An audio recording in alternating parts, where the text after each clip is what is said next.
Evet arkadaşlar, sağ olsun ziyaretçilerimiz devam ediyor. Fuarda çekimlere devam ediyoruz. Şimdi yanımıza sürpriz bir isim geldi.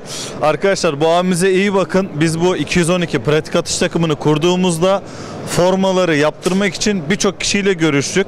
Çoğu yapamadı ama sağ olsun bu abimiz bizim tüm tişörtlerimizi mükemmel bir şekilde yaptı arkadaşlar. Abim ilk önce millet seni bir tanısın. Evet. Sen bizim takımın arkasında gizli kahramanımızsın.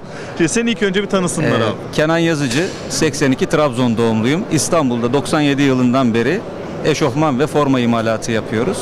Bir vesileyle formanıyap.com'dan siz de bizi buldunuz. Elimizden geldiği kadar üretimimi yaptık. İlk geldiğimizde abi ne hissettin la? Bu çocuklar manyak, böyle bir şey yapılır mı diye. İlk Özgür abimiz geldi, oturduk yaklaşık 1-1,5 saat tasarım yapıyoruz.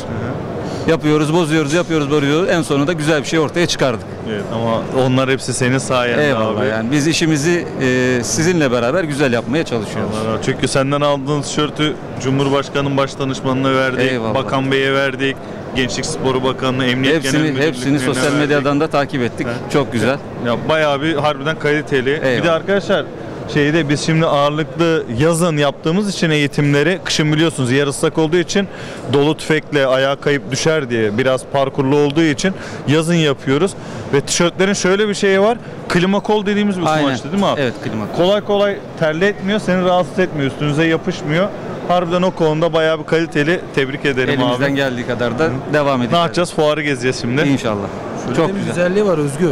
Hatta birkaç tane başımıza kaza geldi. Tişörtler kayboldu falan. Evet. Hani toplunun yanında bir tane tek tek de gidip de yaptırdığımız tişörtler de oluyor. Böyle güzelliği de var. Şu an bile sağ olsun tişörtleri yaptırdı yani bize. eksik kalan şeyde bir Evet. tane iki tane teklemelerde bile yani toplunun ziyade teklemelerde bile yardımcı oluyor. Müşterilerimize bu konuda kesinlikle çok yardımcı teşekkür oluyoruz ederim. Ben yani. sana asıl bombayı söyleyeyim. Geçen sene M beden giyiyordum.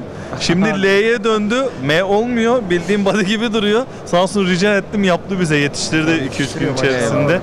Arkadaşlar kendisine çok teşekkür ediyoruz. Bizim takımımızın gizli kahramanıdır kendisi. Biz fuarı gezmeye devam ediyoruz. Teşekkürler. Bizi izlemeye devam edin.